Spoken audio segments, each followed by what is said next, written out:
The auction block stood empty in the center of Vulture City's main square, and Tessa Emerson had already made peace with being sold like cattle to whoever had enough gold in their pockets and cruelty in their hearts. The Arizona sun beat down mercilessly on that September afternoon in 1883, and she stood among the other women who had been swept up by the new territorial laws that allowed debtors to be auctioned off for labor contracts. Her father's gambling debts had become her burden when he died 3 months earlier, shot in a saloon over a card game he had been cheating at. The irony was not lost on her. She had spent years trying to keep him sober, trying to keep food on their table, trying to make something decent of their lives. And now here she stood, 22 years old, with nothing but the faded calico dress on her back and a heart that had stopped believing in rescue. The auctioneer, a pot-bellied man named Silas Crawford, wiped sweat from his brow and gestured for the first woman to step up. Tessa watched as Martha Reynolds, a widow who owed money to the bank, climbed onto the platform. The bidding started immediately. Ranch owners looking for cooks, merchants needing shop help, and worse men with darker intentions all raised their hands. Martha went for $40 to a cattle rancher who at least looked clean and spoke respectfully. 2 more women followed, and then it was Tessa's turn. She climbed the 3 wooden steps slowly, her legs trembling despite her determination to show no weakness. From the platform, she could see the whole crowd gathered in the dusty square. Most of the faces were familiar, people she had seen around town for years, but who had never offered help when her father was drinking away their future. To the left stood Samuel Garrett, the owner of the general store, a man in his 50s with wandering hands and a wife who looked the other way. To the right, she saw miners from the nearby Vulture mine, rough men covered in dust who probably had not bathed in weeks. And scattered throughout were others, curiosity seekers, people treating this degradation like entertainment. "Next we have Miss Tessa Emerson," Crawford announced. "Young, healthy, can read and write, good with numbers. Her father's debts total $63, but we will start the bidding at $20.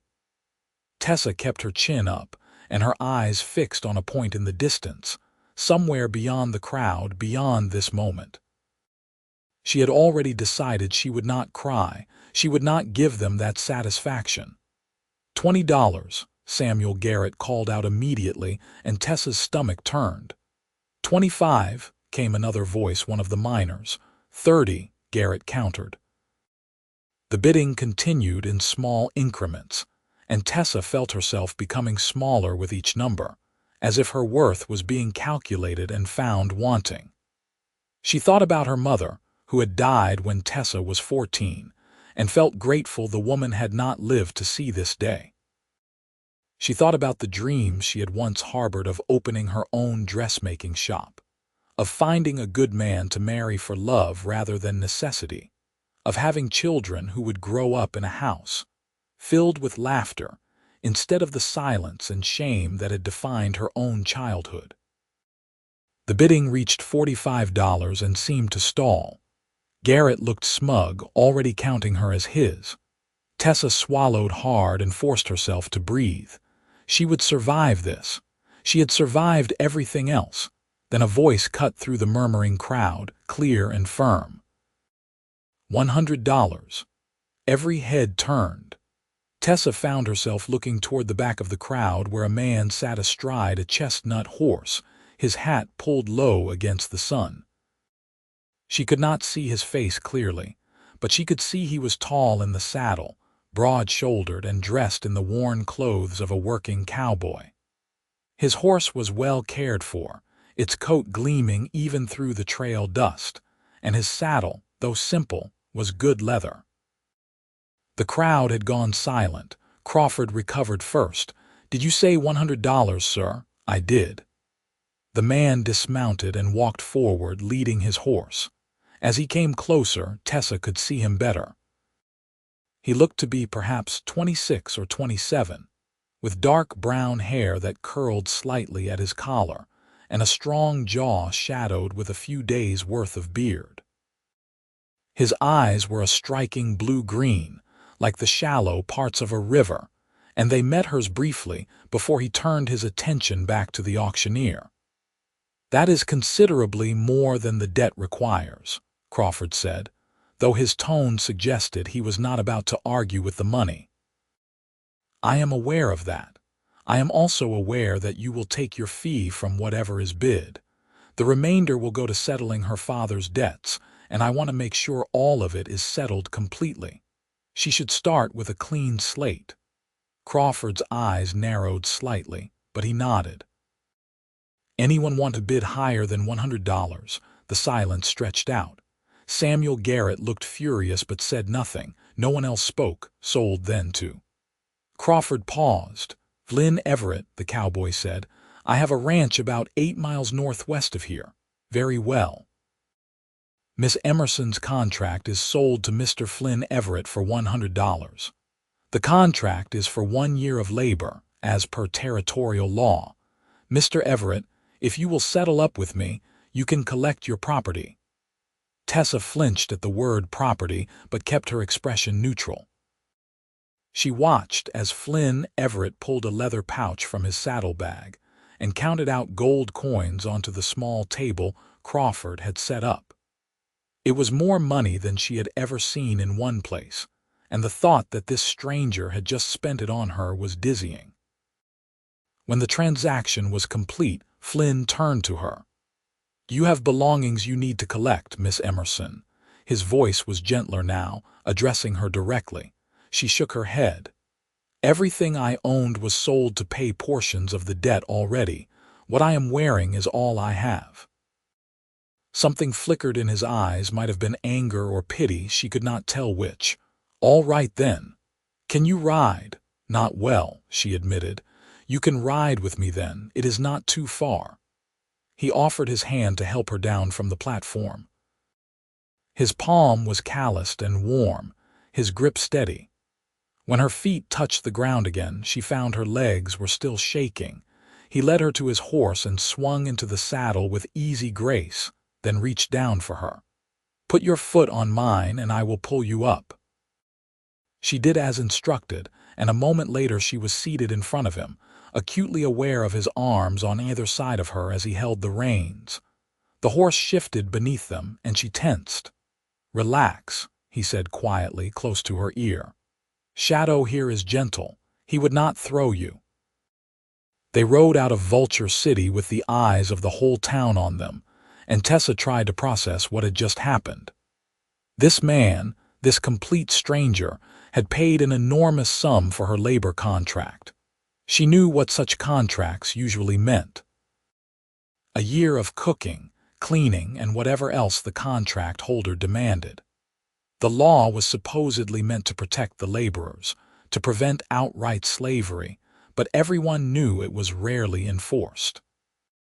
She was now entirely at Flynn Everett's mercy, and she did not even know if he was married, if he had other workers at his ranch, if he was kind or cruel or something in between. They rode in silence for the first mile, leaving the sparse buildings of Vulture City behind and heading into the desert landscape dotted with saguaro cacti and scrub brush. The Vulture Mountains rose in the distance, harsh and beautiful. The heat was intense, but the motion of the horse created a slight breeze that helped. Finally, Flynn spoke. "I suppose you have questions." "More than I can count," she admitted. "I will try to answer them. Ask whatever you want to know." She took a breath. "Why did you bid on me?" "Do you even need help at your ranch?" "I do need help," he said. "I have about 200 head of cattle, a few horses, and the ranch house and outbuildings to maintain. I lost my cook and housekeeper 2 months ago when Mrs. Chen decided to move back to California to be with her daughter. I have been managing on my own, but I am not much of a cook, and the house has suffered from neglect. You could have bid on one of the other women for much less money." "I could have," he agreed, but I saw your face when you were standing up there. You looked like you had already accepted the worst, and when Samuel Garrett started bidding, I knew I could not let him win. You know him. Everyone knows him, and everyone knows what kind of man he is, even if his wife pretends otherwise." Flynn's voice had gone hard. "I have 2 younger sisters back in Texas. If they were ever in a position like yours, I would hope someone decent would step in." Tessa absorbed this. "So this was charity?" "No," he said firmly. "I really do need help and I expect you to work, but I will treat you fairly and you will be safe." "Those are promises I intend to keep." She wanted to believe him, but hope was a dangerous thing. She had given it up weeks ago when she realized there was no way to pay her father's debts, no way to avoid the auction. Still, something in his tone made her think he might actually mean what he said. "Are you married?" she asked, then immediately felt her cheeks heat. "I only mean I need to know what the household situation is." "I am not married, never have been. It is just me at the ranch right now, though I have 2 ranch hands who work for me, brothers named Jack and Tom Porter. They live in the bunkhouse about 50 yards from the main house. Good men, both of them." They rode on, and gradually Tessa began to notice details. The way Flynn sat the horse with complete confidence, the way his hands on the reins were firm but not harsh, the fact that he kept the pace steady but not punishing despite the heat. He had positioned her in the saddle so that she was as comfortable as possible, and he had not made any inappropriate contact even though they were necessarily close. "What will my duties be?" she asked after a while. "Cooking primarily, cleaning the house, maybe some mending and laundry. I have chickens that need tending and a vegetable garden that is mostly dead because I have no skill with growing things. If you can revive it, that would be welcome, but if not, no harm done." "I can do all of that," she said. "My mother taught me to cook and keep house, and I am good with gardens." "Good." He paused. "You will have your own room with a lock on the door. The key will be yours. I want you to understand that you are there to work, nothing else. I am not the kind of man who would force himself on a woman, contracted to him or not." The relief that flooded through her was so intense it made her dizzy. "Thank you," she whispered. "You do not need to thank me for basic decency." But she did, because she had not been certain such a thing still existed in her world. The ranch came into view as they crested a small rise. It was modest but well-maintained, with a sturdy-looking wooden house, a barn, a bunkhouse, and several corrals. She could see cattle grazing in the distance and a windmill turning slowly, pumping water into a trough. It was more than she had expected, a real working ranch, not some ramshackle claim barely scratching out survival. Flynn rode up to the house and dismounted, then helped her down. Her legs were stiff from the ride, and she stumbled slightly. He steadied her with a hand on her elbow. "Take a moment to get your balance, then I will show you the house." 2 men emerged from the barn, both in their 30s, lean and weathered from outdoor work. They approached with curious expressions. "Jack, Tom, this is Miss Tessa Emerson. She is going to be taking over the cooking and housekeeping. Miss Emerson, these are the Porter brothers I mentioned." "Madam," they both said, touching their hat brims politely. "Please call me Tessa," she said, finding her voice. "Only if you call us Jack and Tom," the taller one said with a friendly smile. "We do not stand much on formality out here." Flynn led her into the house, and she looked around with a critical eye. The main room served as both kitchen and living area, with a stone fireplace on one wall, a sturdy table with chairs, and a cast iron stove for cooking. Doors led off to what she assumed were bedrooms. Everything was covered in a layer of dust, and there were dirty dishes stacked on every surface. It was clear that Flynn had not been exaggerating about his housekeeping skills. "I know it is a mess," he said, sounding almost embarrassed. "I have been focusing on the ranch work and letting this slide." "It is nothing that cannot be fixed with some hard work," she assured him. "I have dealt with worse." He showed her the rest of the house. There were 3 bedrooms, one clearly his, one that had belonged to Mrs. Chen and would now be hers, and one that seemed to serve as storage.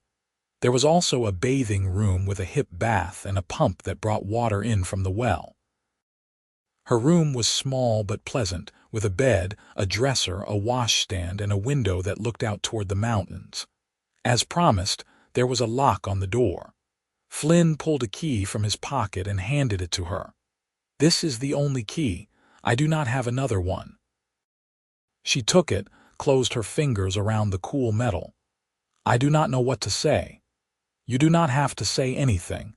Just rest for a bit if you need to. Dinner is usually around 6. I would not blame you if you did not feel like cooking tonight, given everything, but if you could manage something simple, the 3 of us would be grateful. Otherwise, we will make do with what we have been eating." "What have you been eating?" "Mostly beans and hardtack. Sometimes jerky. Tom shot a rabbit last week and we roasted that, but I am pretty sure we all got it half raw because none of us knew what we were doing." Despite everything, Tessa felt a small smile tug at her lips. "I can definitely do better than that. Do you have supplies?" "We do. Mrs. Chen left the pantry fairly well stocked, and I have been buying staples when I go into town. I just have not known what to do with most of it. Then I will make dinner. It will give me a chance to see what I am working with." He nodded, looking relieved. "I will be out working with Jack and Tom if you need anything. We should be back by 5:30 or so." After he left, Tessa stood in the kitchen for a long moment, just breathing. Then she rolled up her sleeves and got to work. She started by heating water and washing the accumulated dishes, then wiped down all the surfaces.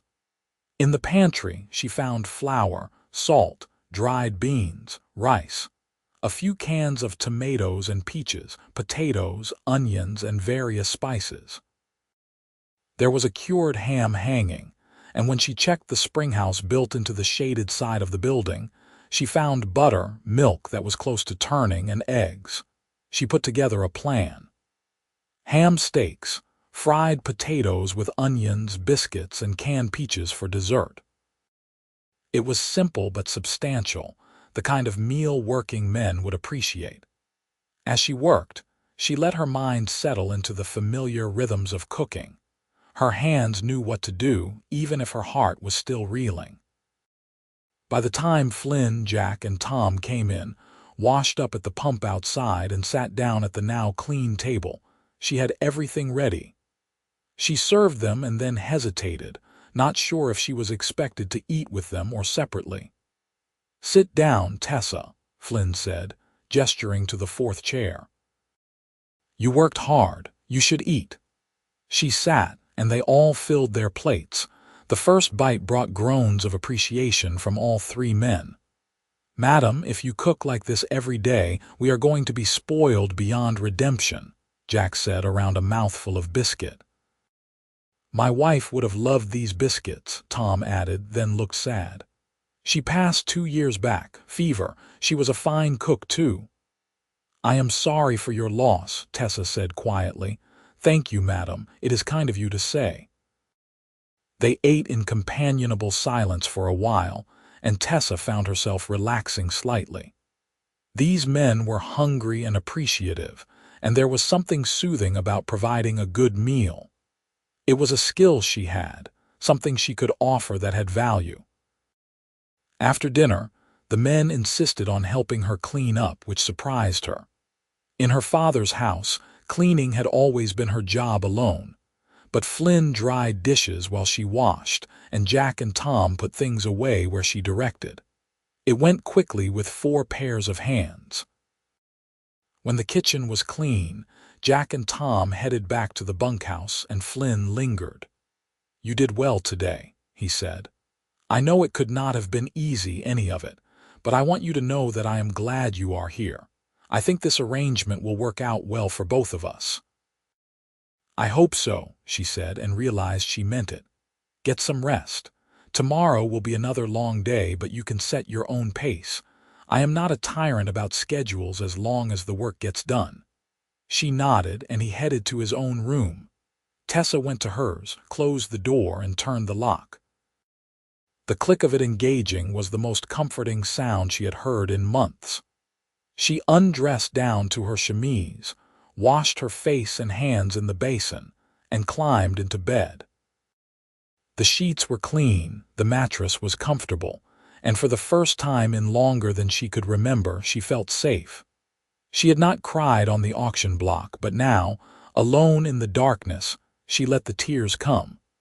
They were not tears of sadness exactly, but of release.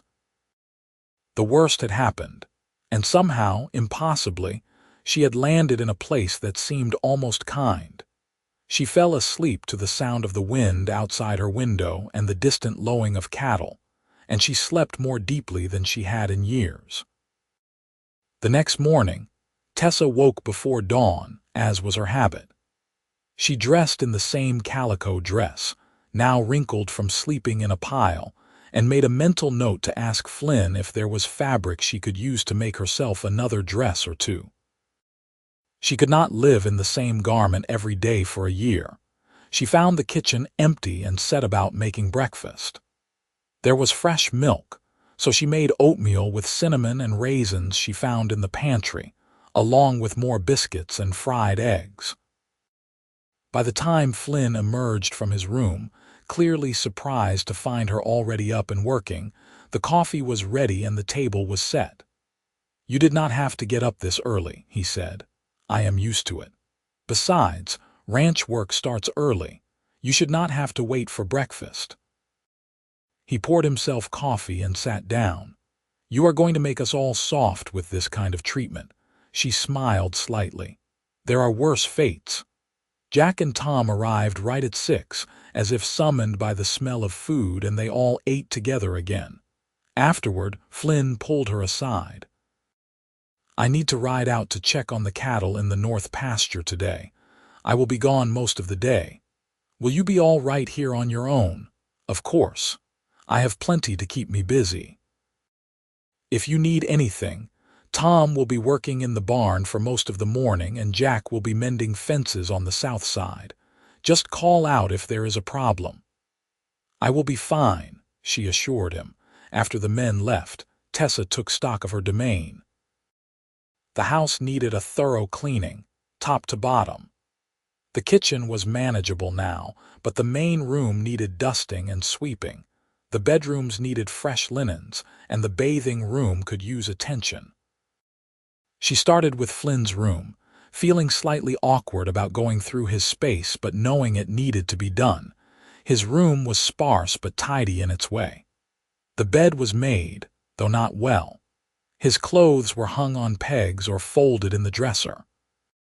On the nightstand, she noticed a small framed photograph of a family, a stern-looking couple and 3 children. She looked closer and recognized a younger Flynn, maybe 13 or 14, standing next to 2 girls who must have been his sisters. She wondered about them, about the life he had left behind in Texas to come here. She changed his linens, swept and dusted, and moved on. By midday, the entire house gleamed. She made herself a simple lunch of bread and cheese, then turned her attention to the garden. It was in sad shape, as Flynn had warned. The few plants that remained were withered from lack of water and attention, but the soil was decent and the plot was well positioned. She spent the afternoon clearing out the dead plants, turning the soil, and assessing what would need to be done to make it productive again. It was too late in the season for some crops, but she could plant root vegetables and some quick-growing greens. She was on her hands and knees, pulling weeds, when she heard a horse approaching. She stood and shielded her eyes against the sun, then felt her heart sink as she recognized Samuel Garrett riding up to the house. He dismounted and walked toward her with a smile that did not reach his eyes. "Miss Emerson, Or should I say the Everett household's new property? What do you want, Mr. Garrett? She kept her voice level, though her pulse was racing. I came to have a word with Flynn Everett. Is he around? He is out working. I do not know when he will be back. Pity. I suppose I will have to settle for talking to you. He stepped closer, and she resisted the urge to back away. That was quite a show yesterday. Everett coming out of nowhere with his dramatic bid made me look like a fool. I am sure that was not his intention. Was it not? Or maybe he just wanted to snatch up a pretty thing before anyone else could. I do not blame him for that, but I want you to know that if you get tired of whatever arrangement you have out here, my offer still stands. I could use someone like you at the store. I am contracted to Mr. Everett for a year. That is the law. Laws can be flexible, especially out here. All I am saying is, keep it in mind.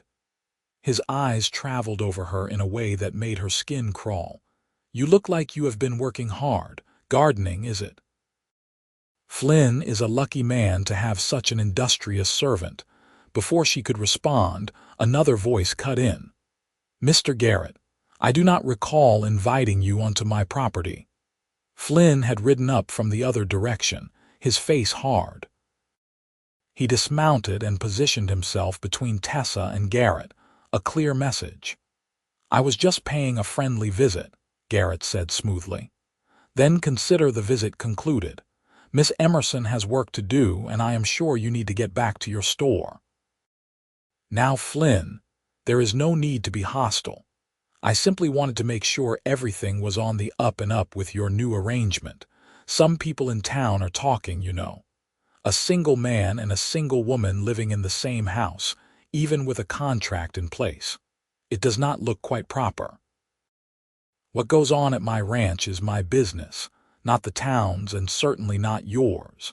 And Miss Emerson's reputation is spotless. Anyone who suggests otherwise will answer to me. The two men stared at each other for a long moment, and Tessa could feel the tension crackling between them. Finally, Garrett shrugged. Suit yourself, but do not say I did not warn you when people start talking. He mounted his horse and rode off without another word. Flynn watched until he was out of sight, then turned to Tessa. Are you all right?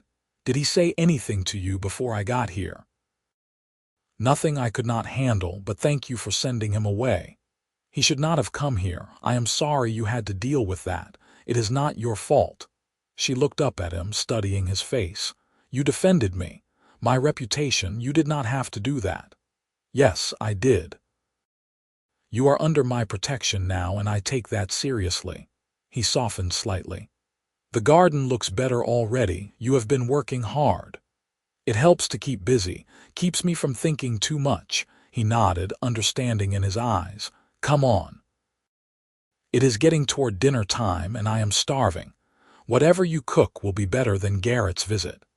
That night, as they ate the stew she had made from the ham, bone, and vegetables, Flynn brought up something that had been on Tessa's mind as well. You need more clothes, he said bluntly. You cannot wear the same dress every day for a year. I was thinking the same thing. If you have fabric I can sew, I am good with a needle. I have better than fabric. Mrs. Chen left behind some dresses when she moved. She was taller than you and a bit wider, but I bet you could alter them to fit. And there is fabric in the storage room as well. She used to sew and sell quilts in town for extra money. That would be wonderful, thank you. I will show you after dinner. And Tessa, I want you to understand something. The money I paid for your contract, I consider that gone. Spent. You do not owe me anything beyond the work we agreed on. If you need things, clothes or supplies or anything else, you just tell me. This is your home for the next year, and I want you to be comfortable. His kindness was almost harder to bear than cruelty would have been. Cruelty, she understood, had built defenses against. But this steady, quiet decency kept slipping past her walls. Why are you being so good to me? She asked quietly. He was silent for a moment, choosing his words carefully. My father was a drunk, a mean one. He ran through my mother's dowry, lost our farm in Texas, and drank himself to death when I was 19. My mother had to take in sewing to support my sisters, and I worked every job I could find to help. I saw what it did to her, the shame and the fear and the constant struggle. When she died 3 years later, I think it was as much from exhaustion and heartbreak as the pneumonia that took her. Tessa's breath caught. I am sorry. I did not know. How could you? But that is why I understood when I saw you on that platform. You had the same look my mother used to get, like you were just enduring, not living. I swore when she died that if I ever had the chance to help someone in that position, I would. So when I saw you there and heard about your father's debts, I knew what I had to do. Your sisters, she said. Are they all right now? They are. I sent them to live with our aunt in San Antonio. She is a good woman, never married, had a teaching position. She has been helping them get educated, find decent work. I send money when I can. They are safe, and that is what matters. They finished the meal in thoughtful silence, and then Flynn showed her the storage room. There were indeed 3 dresses that had belonged to Mrs. Chen, all simple but well made. There were also bolts of fabric in various colors, thread, needles, and even lace trim. Take whatever you want, Flynn said. Make yourself a whole wardrobe if you like. You have got the time and the skill. Over the next few weeks, Tessa settled into a rhythm at the ranch. She woke early, made breakfast for the men, cleaned the house, tended the garden, prepared lunch and dinner, and in between she sewed. She altered Mrs. Chen's dresses to fit her smaller frame and made 2 new dresses from the fabric in storage, one a practical brown calico and one a soft blue that reminded her of Flynn's eyes. She caught herself thinking about him more than she should. He was always respectful, always kind, but there was something else growing between them, something she could not quite name. She noticed the way his face lit up when he came in and found a good meal waiting. She noticed how he always asked about her day, seemed genuinely interested in her answers. She noticed that he had started shaving more regularly, and that his hair, while still wild, looked like he at least tried to comb it. And she noticed the way he looked at her sometimes, when he thought she was not paying attention. Not with the leering hunger she had seen in men like Samuel Garrett, but with something warmer, something that made her heart skip. One evening in early October, about 6 weeks after she had arrived at the ranch, Flynn came in from work and found her in the garden at sunset, harvesting the lettuce and radishes that had finally matured. "That looks good," he said, admiring her work. "You have really brought this back to life." It just needed attention and water. Gardens are not so different from people that way. He smiled at that. "I suppose not." He paused, then asked, "Would you take a walk with me? There is something I want to show you." She brushed the dirt from her hands and stood. "Of course." He led her away from the house, toward the rise that overlooked the ranch and the valley beyond. The sun was setting, painting the sky in shades of orange and pink and purple, and the desert was coming alive with the sounds of evening, insects and distant coyotes, and the rustle of small creatures emerging in the cooler air. They reached the top of the rise, and Flynn stopped. "This is my favorite spot on the whole property. I come up here sometimes when I need to think." "It is beautiful," she said, and meant it. From here you could see for miles, the ranch below them looking small and neat, the mountains in the distance, the vast sky overhead. "Tessa, I want to talk to you about something, and I need you to be honest with me." He turned to face her, his expression serious. "Are you happy here? I know you did not choose this situation, but are you at least content?" "I am more than content," she said truthfully. "I have never been treated as well as you have treated me. This is the first time in my life I have felt safe and valued." Relief crossed his face.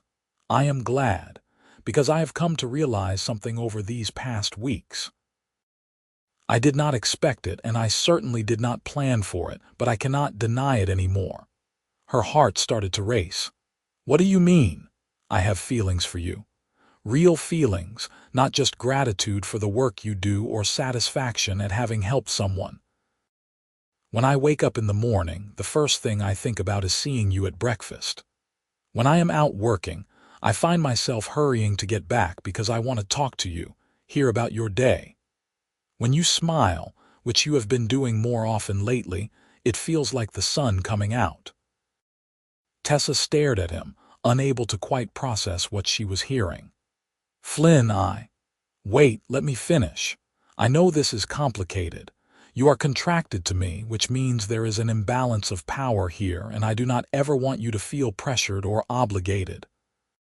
But I needed you to know how I feel, and I need to know if there is any chance, any possibility that you might feel the same way."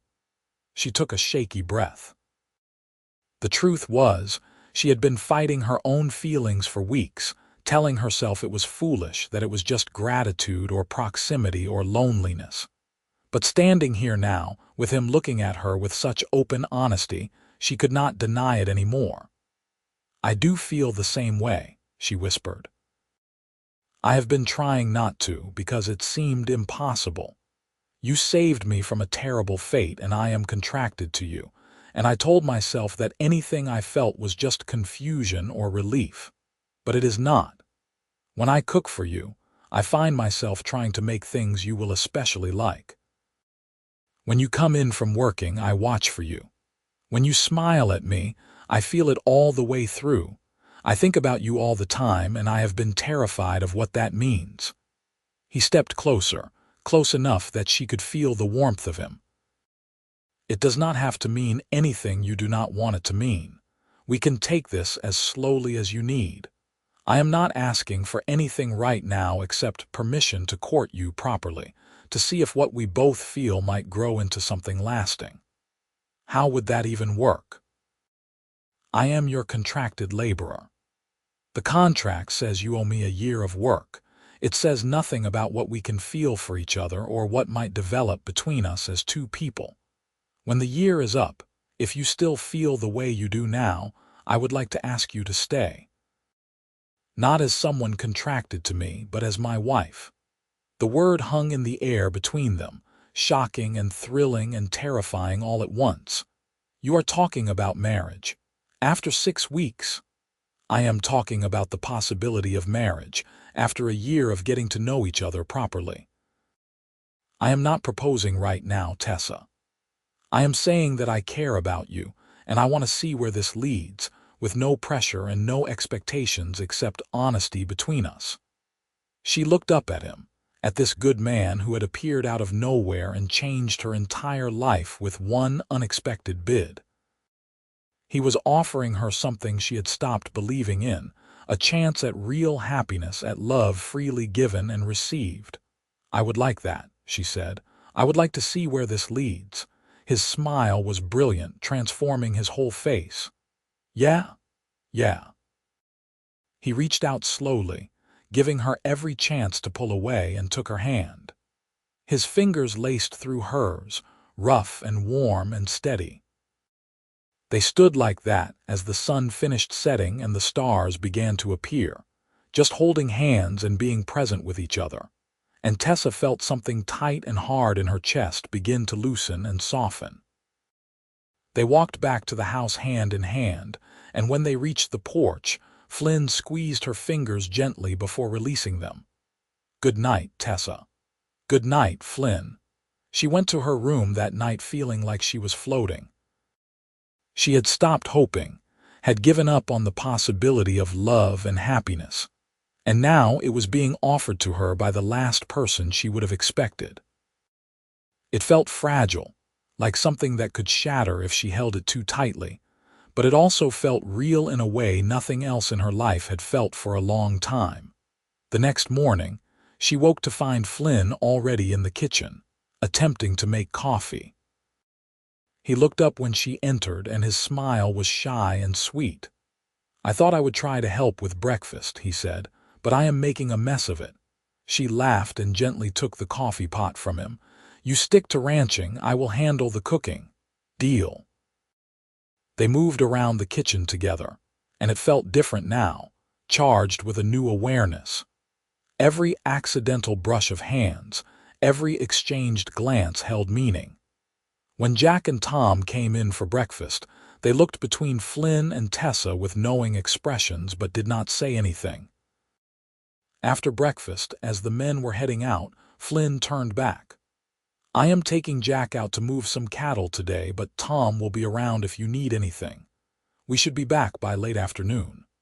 "Be safe," she said, and saw his eyes light up at the casual intimacy of it, the implication of care. "Always," he promised. The weeks that followed were the happiest Tessa could remember. Flynn courted her in small, sweet ways.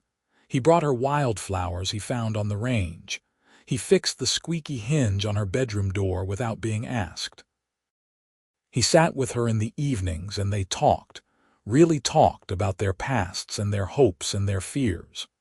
She learned about his childhood in Texas, about the hard years after his father died and his determination to make something better of himself. He learned about her mother's kindness and her father's steady decline, about the dreams she had harbored and then abandoned. He asked permission before their first kiss, one evening in late October when they were sitting on the porch watching the stars. She said yes, and when his lips met hers, gentle and searching, she felt the last of her walls crumble. She had never been kissed with such tenderness, such reverence. It made her feel precious, cherished, like she mattered in a way she never had before. They kept their developing relationship mostly private, not hiding it but not making a show of it either. Jack and Tom knew, of course, and were happy for them. But when Flynn went into town for supplies, he did not talk about it. Tessa understood why. The town already thought poorly of her because of her father, and the circumstances of her contract were fodder for gossip. They did not need to give people more to talk about, but word had a way of spreading anyway. In mid-November, Flynn came back from a supply run looking troubled. Tessa was kneading bread dough when he came in, and she knew immediately something was wrong. "What happened?" He set the supply bags on the table and ran a hand through his hair. "I ran into Samuel Garrett in town. He made some comments about you, about us. I told him to keep your name out of his mouth, but he just laughed. Said the whole town knows I bought you for more than just cooking and cleaning." Anger flared hot in Tessa's chest. What people think they know and what is actually true are two different things. "I know that. You know that." But it made me realize something. The way things are now, with you contracted to me, people can think whatever they want and we have no real defense. Your reputation is vulnerable, and that is not fair to you. I do not care what people in Vulture City think of me. They stood by and watched me be auctioned off like livestock. Their opinions mean nothing. Maybe not, but your future does. Our future, if you still want that. He came closer, took her flour-dusted hands in his. "Tessa, I know we said we would wait until the contract was up, but I do not want to wait. I want to marry you. I want you to be my wife, not my employee. I want to give you my name and my protection and everything I have." Her heart was pounding so hard she could barely breathe. "Flynn." "I love you," he said, and the words were simple and direct and utterly sincere. "I have loved you since the first time you smiled at me, really smiled, not just out of politeness. I love how strong you are, how kind you are despite everything you have been through. I love your cooking and your laugh and the way you hum when you are working in the garden. I love you, and I want to spend the rest of my life with you if you will have me." Tears were streaming down her face now, and she did not bother to wipe them away. "I love you too. I did not think I was capable of it anymore, but you made me believe again. Yes, I will marry you."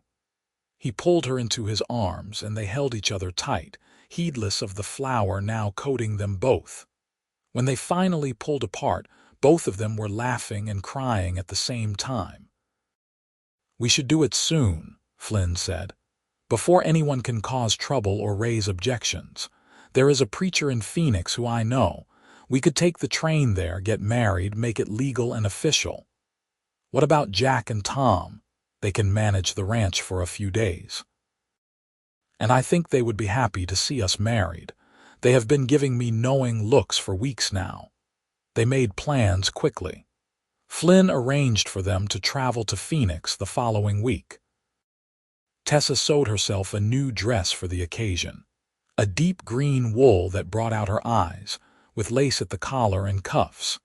She had never owned anything so fine. The night before they were to leave, there was a knock on the door just after dinner. Flynn answered it to find Samuel Garrett standing there with two other men from town, members of the Territorial Council. "Mr. Everett," Garrett said with false politeness, "we need to have a word with you about your contracted laborer." Flynn's jaw tightened, but he stepped aside to let them in. Tessa stood in the kitchen, her hands clenched in her apron. "What is this about?" Flynn asked. One of the other men, a banker named Harrison, spoke up. "It has come to our attention that you may be in violation of the contract terms. The contract specifies that Miss Emerson is to provide household labor in exchange for the settlement of her debts. There have been suggestions that the relationship has become improper." "Suggestions from whom?" Flynn demanded, though they all knew the answer. "That is not important," Garrett said smoothly. "What is important is that we uphold the integrity of the contract system. If laborers and contract holders are engaging in inappropriate relationships, it undermines the whole structure." "There is nothing inappropriate about our relationship," Tessa said, finding her voice. "Mr. Everett has been nothing but respectful. Be that as it may, the appearance of impropriety is damaging. We are here to inform you that the contract is under review. Until the review is complete, Miss Emerson will need to be placed with another contract holder to avoid any conflict of interest." "Absolutely not," Flynn said flatly. "You are not taking her anywhere." "We have the legal authority to do so," Harrison said, though he looked uncomfortable. "I am sorry, but this is how it has to be." Tessa felt panic rising in her throat. They were going to take her away, probably give her to Garrett, and there was nothing she could do about it. The law was on their side, however twisted their interpretation of it. But Flynn stepped forward, his presence commanding. "You want to talk about legality? Let me tell you what is legal. As of tomorrow morning, Miss Emerson will no longer be contracted to me because she will be my wife. We are traveling to Phoenix to be married, and once that happens, your contract review becomes moot." The three men stared at him in shock. Garrett's face turned an ugly shade of red. "You cannot do that. It is a manipulation of the system." "It is nothing of the kind. There is no law against a contract holder marrying someone contracted to him. Once we are married, the contract is fulfilled by default, because a man cannot hold a labor contract on his own wife. The debt was paid when I purchased the contract. Tessa owes nothing to anyone." Harrison frowned, clearly thinking through the legal implications.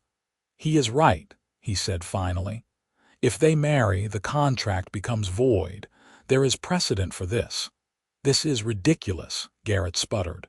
"You are allowing him to circumvent the entire purpose of the law." "The purpose of the law is to allow debtors to work off their obligations," Harrison said. "That has been accomplished. If Mr. Everett chooses to marry Miss Emerson, that is his right." He looked at Flynn. "You are serious about this? You are actually going to marry her?" "I am." "We had already planned to travel to Phoenix tomorrow for exactly that purpose. Your visit tonight just confirms that we are making the right decision." Harrison nodded slowly. "Then I see no legal impediment. Congratulations on your upcoming marriage." He turned to leave, and the other man with him followed. Garrett remained for a moment, glaring at both of them. "This is not over," he said quietly. "You have made an enemy today, Everett." "I already had an enemy," Flynn replied calmly. "And I am not afraid of you. Now get off my property." After they left, Flynn locked the door and turned to Tessa. She was shaking, and he pulled her into his arms. "It is all right. They cannot touch you now. Once we are married, you are safe." "He is not going to let this go," she whispered. "He is going to cause trouble. Let him try. I am not going to let anyone hurt you or take you from me. I promise you that." They left for Phoenix at dawn the next morning, taking the stagecoach to the train station and then the train south. Tessa had never been on a train before, and despite her anxiety about Garrett and the confrontation the night before, she could not help but be amazed by the experience. Flynn held her hand the whole way, pointing out landmarks and telling her stories to distract her. They arrived in Phoenix in the early evening and found a respectable hotel where they took separate rooms. The next morning, they went to the church where Flynn knew the preacher, an older man named Reverend Matthews, who had once traveled through Texas and remembered Flynn's mother. "She was a good woman," Matthews said, "and I know she would be happy to see you making a life for yourself out here. Miss Emerson, are you certain you want to marry this young man? I need to know you are entering into this of your own free will." "I am," Tessa said firmly. "I love him and I want to be his wife." Matthews smiled. "Then let us proceed." The ceremony was simple but heartfelt. Tessa wore her green dress and carried a small bouquet of desert flowers Flynn had bought from a vendor near the hotel. They exchanged vows in the quiet church with only Reverend Matthews and his wife as witnesses. When Flynn slipped the simple gold band onto her finger, a ring he had bought the day before in a Phoenix jewelry shop, Tessa felt the last piece of her broken heart click back into place. "I now pronounce you husband and wife," Matthews said. "You may kiss your bride." Flynn cupped her face in his hands and kissed her gently, and Tessa felt like she was flying. When they pulled apart, they were both grinning like fools. They signed the marriage certificate, and Matthews filed it with the territorial registry. It was official and legal and real. Tessa Emerson was now Tessa Everett, and no one could take that from her. They spent 2 more days in Phoenix, exploring the city and enjoying being newlyweds. Flynn bought her a new dress and a shawl, books she had mentioned wanting to read, and a music box that played a soft, sweet melody. They ate in restaurants and walked through the markets and stayed up late talking in Tessa's hotel room, though Flynn was still careful to return to his own room to sleep. He wanted to wait until they were back at the ranch in their own home to truly consummate the marriage. "I want it to be right," he said. "I want you to feel safe and ready, not rushed." His consideration made her love him even more. They returned to the ranch to find Jack and Tom had not only kept everything running smoothly, but had also decorated the house with wildflowers and hung a sign that said, "Welcome home, Mr. and Mrs. Everett." "We figured you would be married when you got back," Jack said with a grin. "Congratulations to you both." That night, Flynn carried Tessa over the threshold of their home and she laughed, feeling happier than she had ever imagined possible. They went to Flynn's room together, which was now their room, and he made love to her with such tenderness and care that she cried from the beauty of it. He took his time, making sure she felt cherished and safe, and when they finally came together completely, it felt like the most natural thing in the world. Afterward, they lay tangled together in the darkness, and Flynn stroked her hair. "I love you, Mrs. Everett," he whispered. "I love you too, Mr. Everett." She fell asleep in his arms, feeling like the luckiest woman alive. The next few months were blissful. Tessa settled into her role as Flynn's wife, and the difference in how she was treated was immediate and profound. She was no longer a contracted laborer but the lady of the house, and both Jack and Tom treated her with the respect due to their employer's wife. When they went into town together, Flynn introduced her proudly as his wife, and while some people were still gossipy and judgmental, others were kind. She made friends with a few of the other ranch wives, women who understood the hard work and isolation of frontier life. Samuel Garrett made a few more attempts to cause trouble, spreading rumors and trying to get the territorial council to investigate the circumstances of their marriage. But Harrison and the other council members were not interested. The marriage was legal, the debt was settled, and there was no grounds for complaint. The garden flourished under Tessa's care, and by spring of 1884, she had expanded it significantly. She started selling vegetables and preserves in town, earning her own money for the first time in her life. Flynn was proud of her entrepreneurial spirit and helped her build a larger greenhouse so she could start seedlings earlier. The ranch prospered too. With Tessa managing the household so efficiently, Flynn had more time to focus on the cattle operation. He bought more land and expanded the herd. Jack and Tom both received raises and seemed content to stay on permanently. In May of 1884, Tessa realized she had missed her monthly courses twice in a row. She waited another week to be sure, then told Flynn over dinner one evening. "I think I am pregnant," she said, watching his face carefully. For a moment he just stared at her, then a huge smile spread across his face. "Really, are you sure?" "As sure as I can be without seeing a doctor, but all the signs are there." He came around the table and pulled her into his arms, holding her tight. "We are going to have a baby." "Tessa, this is incredible.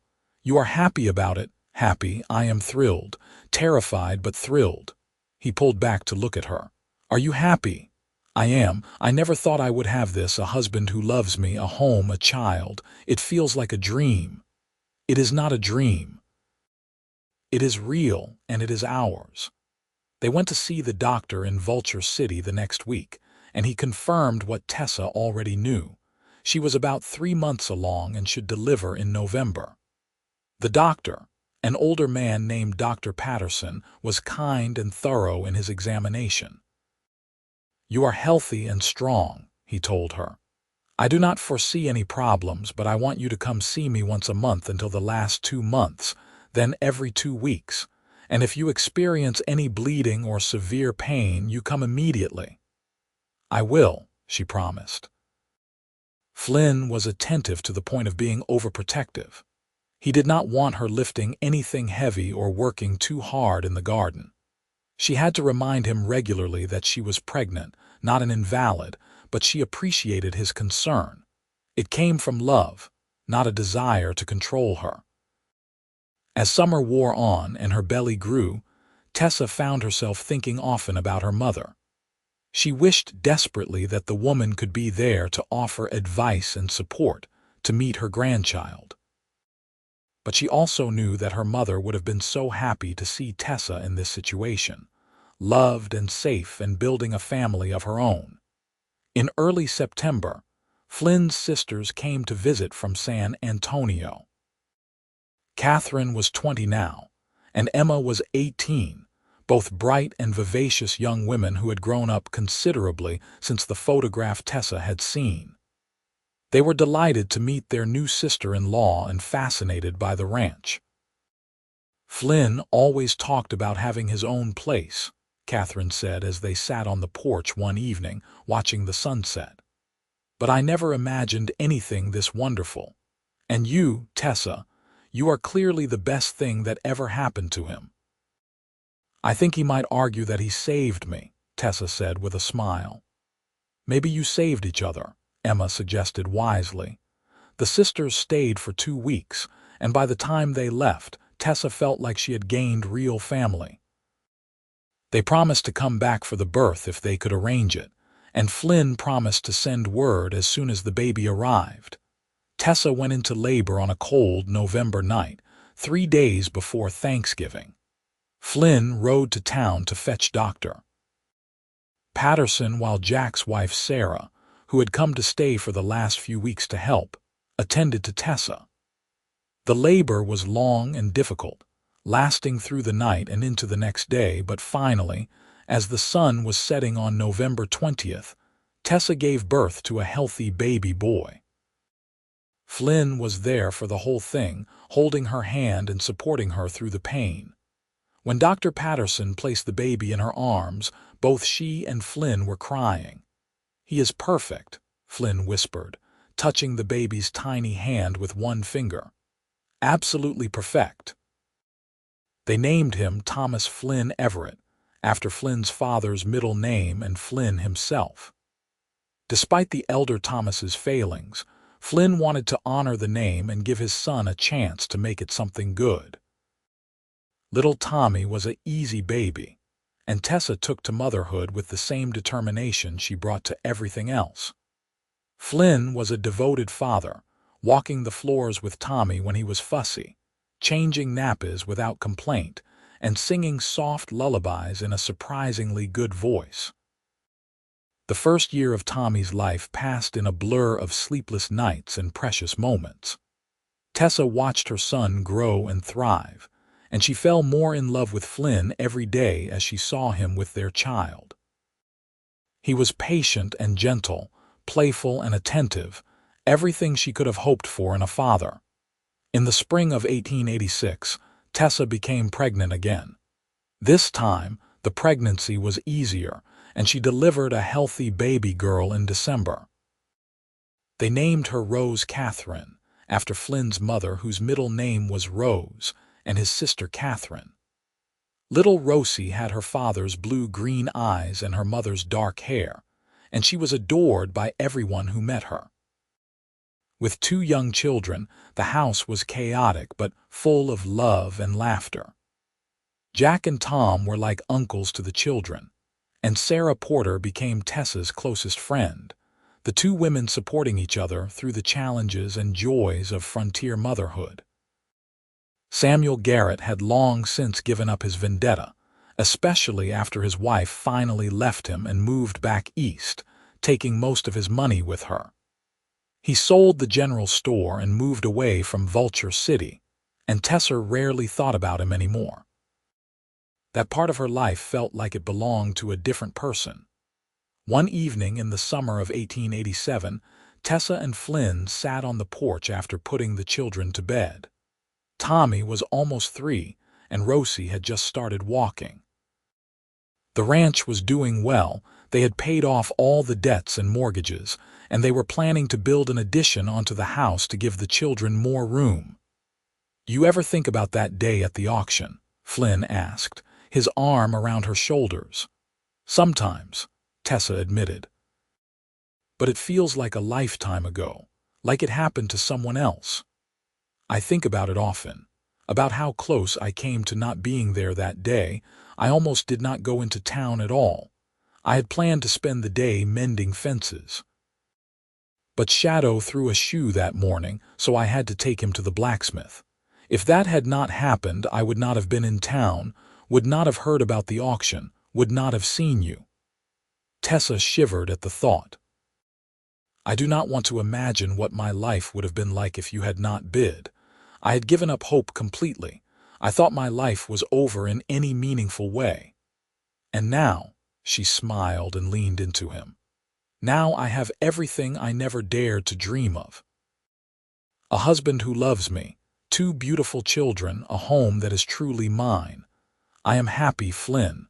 Genuinely, deeply happy. So am I.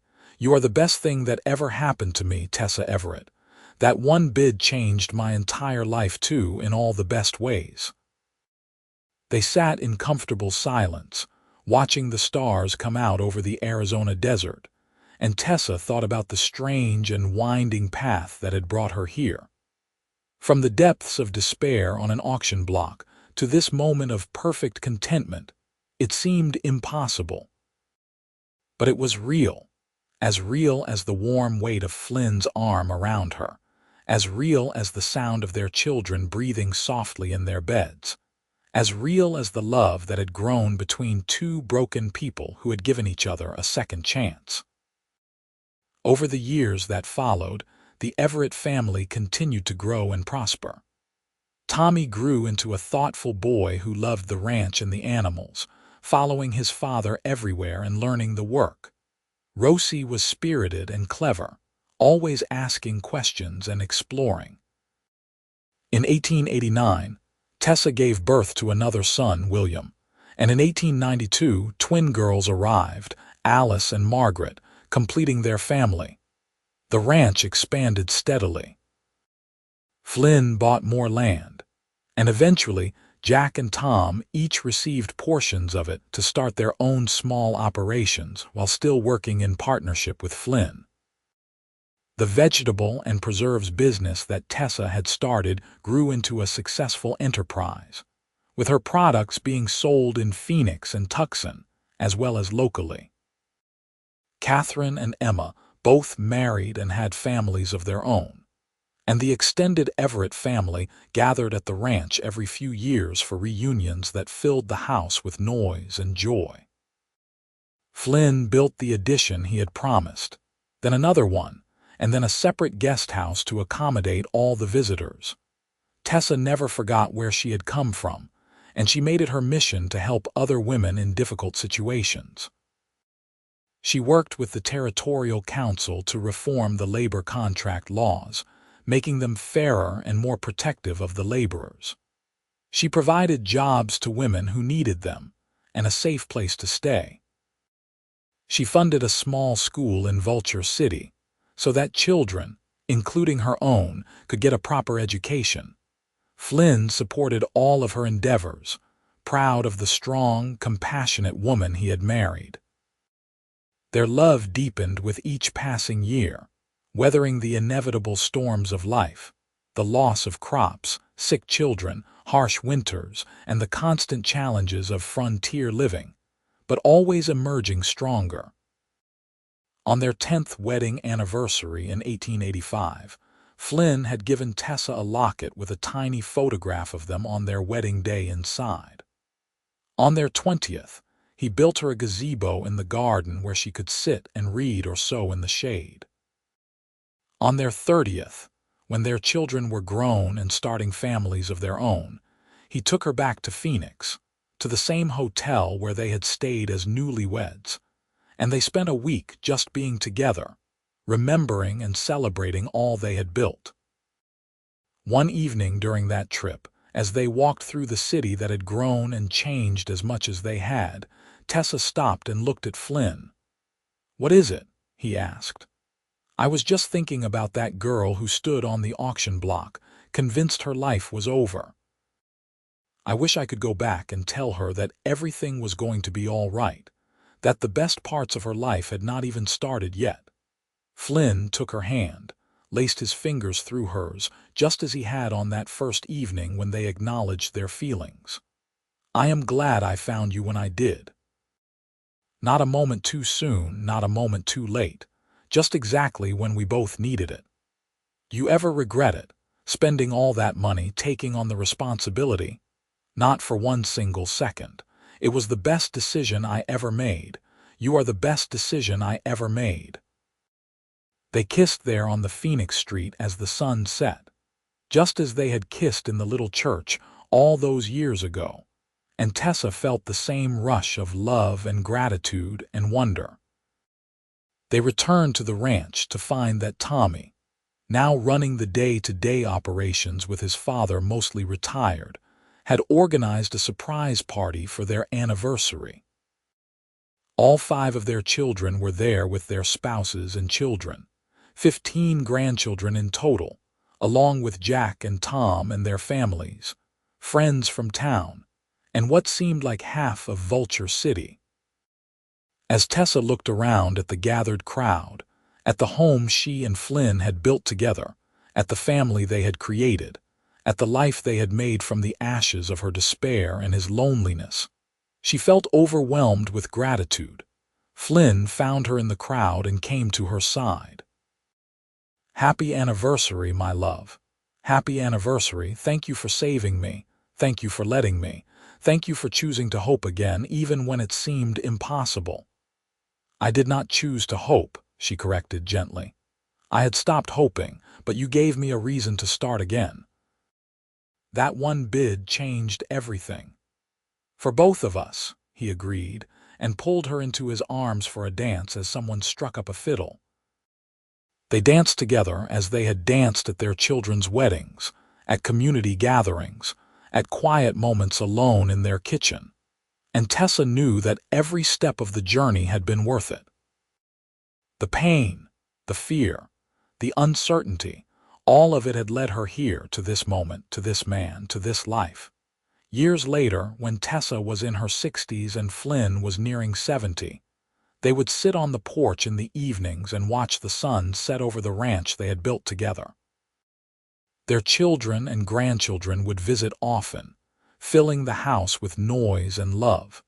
And sometimes, when it was quiet, Flynn would take her hand, and they would remember that day in Vulture City, the day their lives changed forever.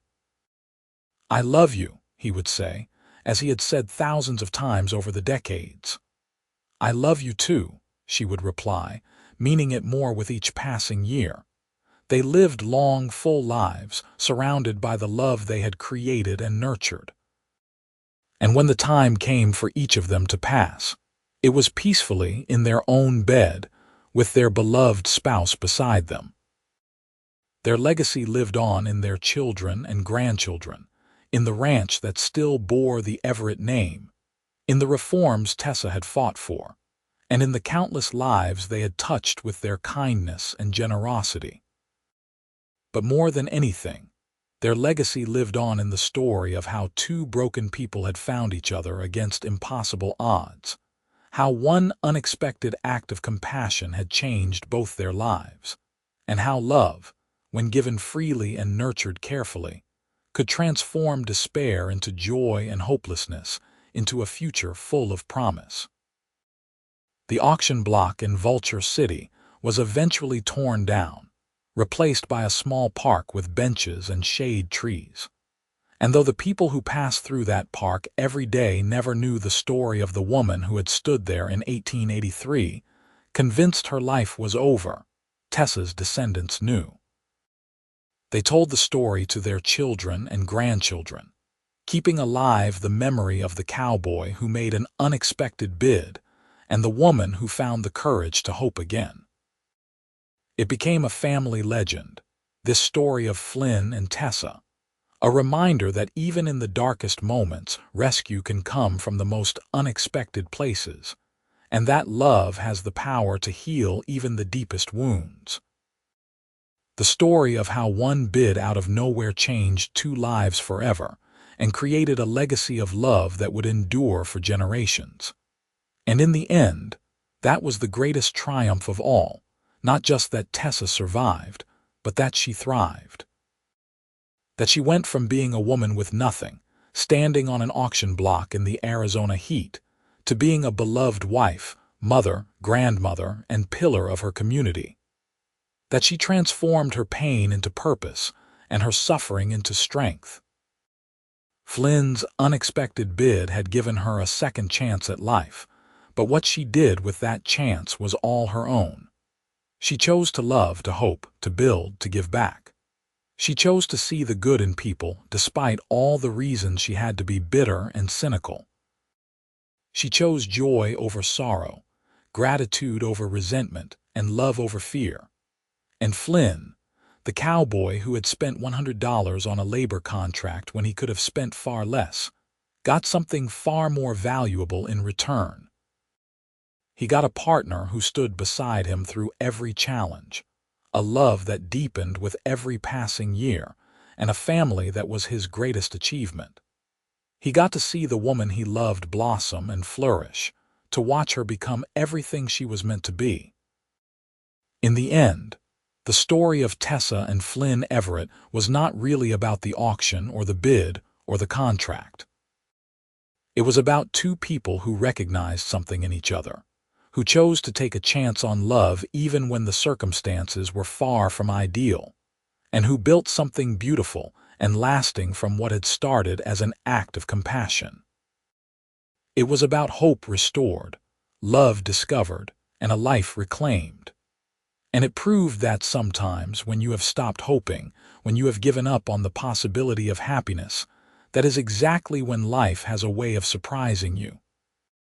That is when a cowboy might make an unexpected bid that changes everything and transforms your entire world in ways you never could have imagined. Tessa had stood on that auction block and thought her story was ending, but it was really just beginning. And what a beautiful story it turned out to be, full of love and laughter, challenges and triumphs, sorrow and joy, and most of all, the enduring power of two hearts that found each other at exactly the right moment and chose to build a life together that was worth everything they had endured to get there. The ranch still stands today, run by the fourth and fifth generations of Everetts, and the story is still told. The story of how she stopped hoping before the cowboy bid, and that one bid out of nowhere changed her entire life. It is a story that reminds us all that it is never too late for a second chance, never too late to find love, and never too late to discover that the future can be so much brighter than the past. And somewhere in the big sky over Arizona, Flynn and Tessa are together still, their love story complete, but never forgotten, a testament to the enduring power of compassion, courage, and the kind of love that changes everything.